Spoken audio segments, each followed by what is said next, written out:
paradigma psicogenético.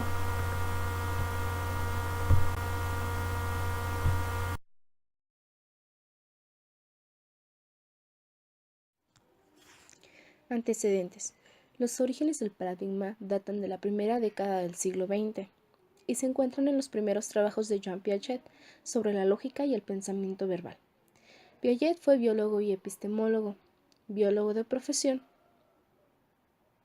Se interesó por cuestiones epistemológicas y elaboró una epistemología biológica dado a su interés por el desarrollo de los seres vivos. Piaget tiene un gran interés en el estudio del origen del conocimiento, de cómo es que los seres humanos vamos conociendo y cómo es que los niños van construyendo su conocimiento. Fue también maestro en la Escuela de Ginebra.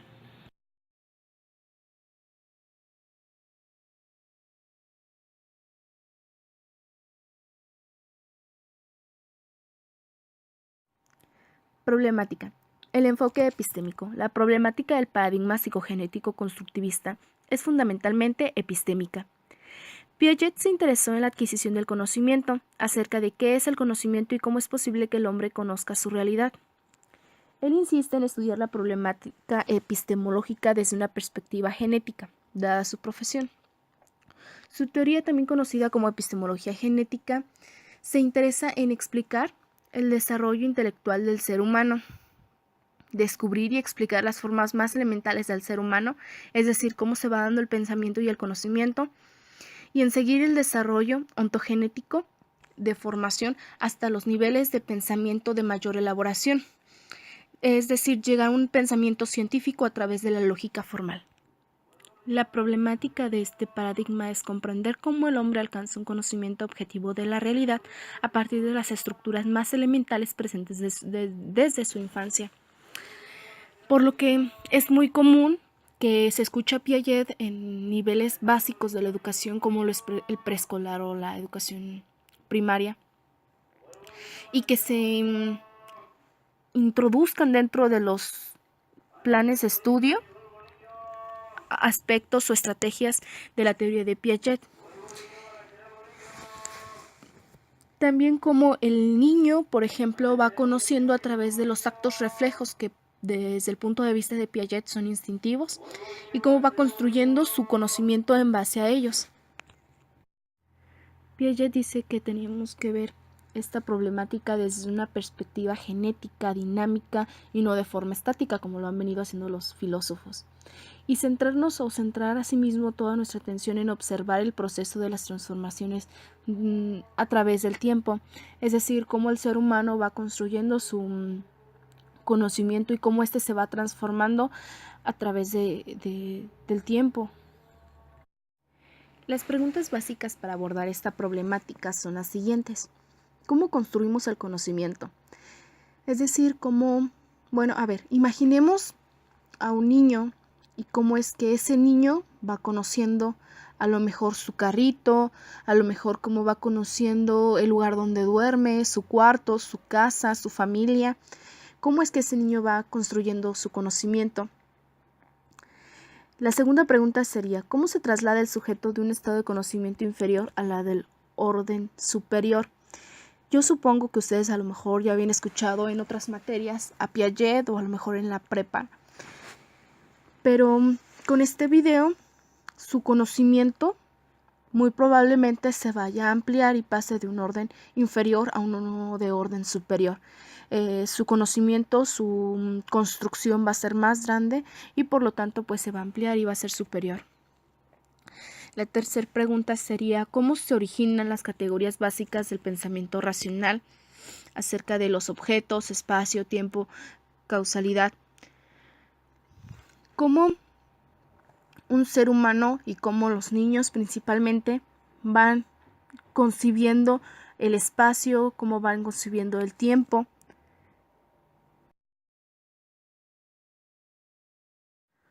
Fundamentos epistemológicos, constructivismo psicogenético. La postura epistémica de la Escuela de Ginebra puede describirse como constructivista, interaccionista y relativista. En el fundamento constructivista, el sujeto es un sujeto cognoscente activo. Podríamos mencionar, por ejemplo, al conductismo, en el que el sujeto tiene un papel pasivo, el medio y su alrededor son quienes le proporcionan al alumno los elementos para que él pueda lograr este conocimiento. Es como si fuera una esponjita y pues lo va absorbiendo todo, ocupando así un papel pues pasivo. A diferencia del constructivista, por ejemplo, donde el sujeto es un sujeto activo, donde la actividad tiene un papel importantísimo para que el sujeto pueda aprender. Es mucho más fácil, por ejemplo, enseñarle a un niño a jugar fútbol jugando con él, a explicárselo, a decirle todas las reglas y mediante palabras explicarle cómo se juega un juego, cómo se juega el fútbol, a nosotros ponernos a jugar con el niño. Así pues, los marcos conceptuales son construidos por el sujeto cuando interactúa con los distintos objetos, aprendiendo de esta manera todas las características que tiene del objeto para lograr un conocimiento. En el siguiente fundamento, en el interaccionista, se acepta la indisolubilidad del sujeto y el objeto en el proceso de conocimiento. Aquí, a diferencia, por ejemplo, del conductismo, en el que el sujeto, entre más lejano esté del objeto, el aprendizaje va a ser mejor, va a ser más objetivo. Piaget dice que no. El conocimiento, para que se logre un buen aprendizaje, el sujeto debe estar cerca del objeto. La interacción entre ambos es muy importante. Asimismo, el sujeto, al actuar sobre el objeto, lo transforma y a la vez se estructura a sí mismo construyendo sus propios marcos y estructuras interpretativas. Es decir, un ejemplo claro sería cuando el niño de pequeño tiene un cochecito, tiene un carrito y le quita las llantas. El niño va a observar que el carrito no puede correr, no se puede deslizar o desplazar sin las llantitas y que él tiene que estarlo empujando. Entonces no va a tener la misma velocidad a que si le pone las llantas. Entonces el niño vuelve a poner las llantas y ahora al estar interactuando de esta forma con su objeto, con su cochecito, observa que el carrito con llantas pues alcanza una mayor velocidad que sin llantas. Y entonces asimismo el niño va interpretando las características de este objeto y construyendo sus propios marcos. Y un tercer fundamento es el relativista, donde dice que no existe la preponderancia entre el objeto y el sujeto, tomando de ejemplo otra vez al conductismo, en el que el objeto y el sujeto están separados y el objeto tiene mayor influencia en el sujeto dado a su lejanía.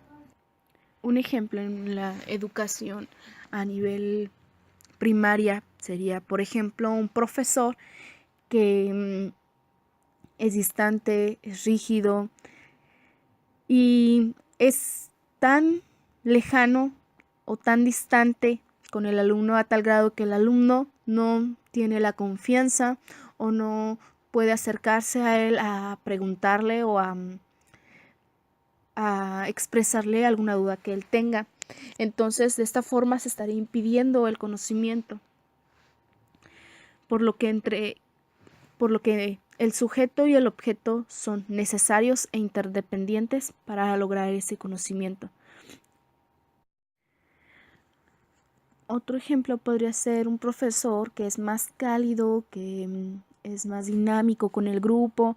Entonces, los alumnos van a tener la confianza para poderle preguntar y expresarle las dudas que tengan a su profesor y de esta forma, pues, facilitar el proceso de aprendizaje. Algunos otros enfoques epistemológicos frente al problema del conocimiento puede ser el empirismo, donde el objeto tiene un fuerte impacto en el sujeto. Ponemos el ejemplo de la esponjita en donde todo lo que está a su alrededor lo va absorbiendo. Otra postura sería el racionalismo, donde está el humanismo, por ejemplo, en donde el sujeto va a tener un impacto en el objeto. A diferencia del empirismo y el racionalismo, en el interaccionismo, desde la postura de Piaget, del enfoque o del paradigma psicogenético, el sujeto va a tener un impacto en el objeto y el objeto un impacto en el sujeto, por lo que no va a haber preponderancia entre uno y el otro.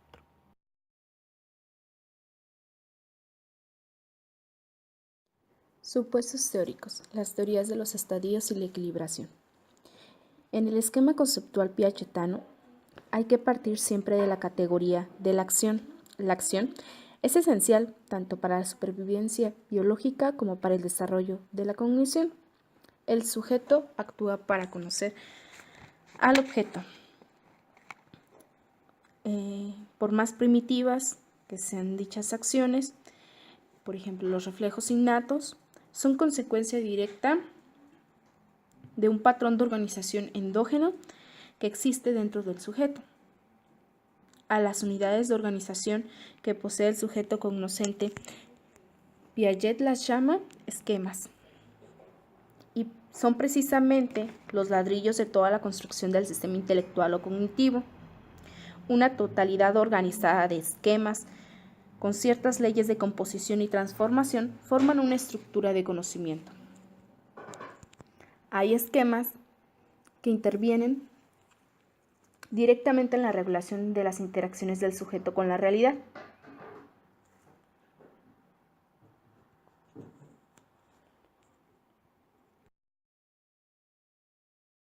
Ahora bien, para Piaget existen dos tipos de funciones en el proceso del desarrollo cognitivo que son fundamentales: la organización y la adaptación.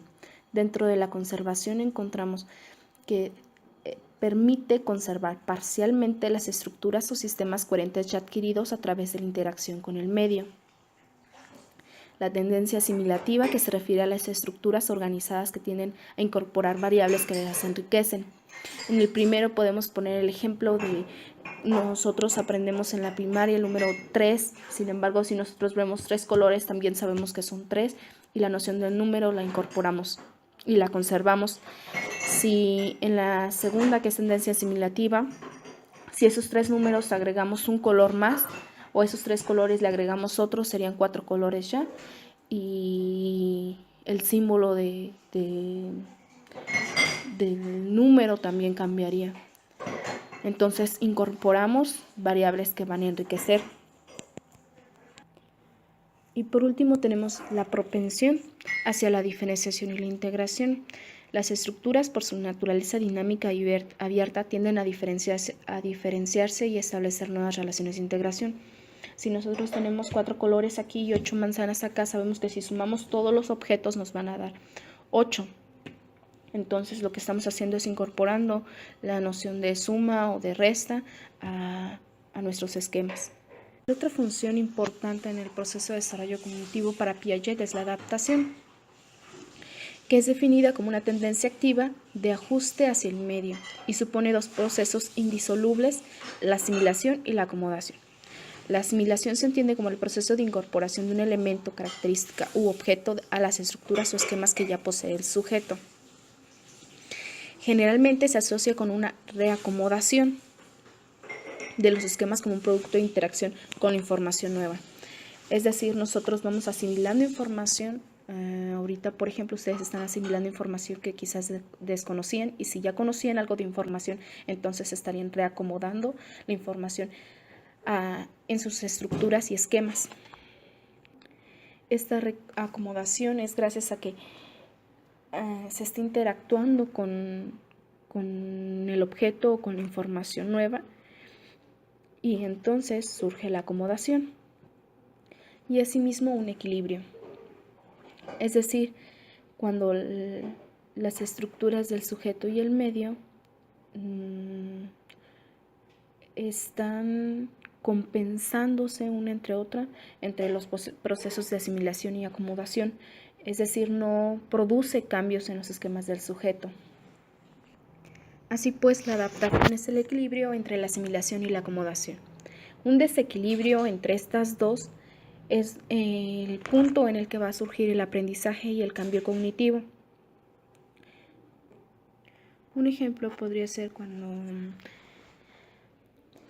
nosotros vamos a la escuela y nos dicen que hay una evolución o que hubo una evolución para que el ser humano llegara a ser pues un ser humano. Cuando en nuestra casa, por ejemplo, en una familia católica, por así decirlo, nos enseñan que Dios fue el que creó al mundo y también al ser humano. Entonces hay un desequilibrio en nuestros esquemas y lo que va a hacer este desarrollo es buscar una equilibración. Es ahí donde se da el aprendizaje.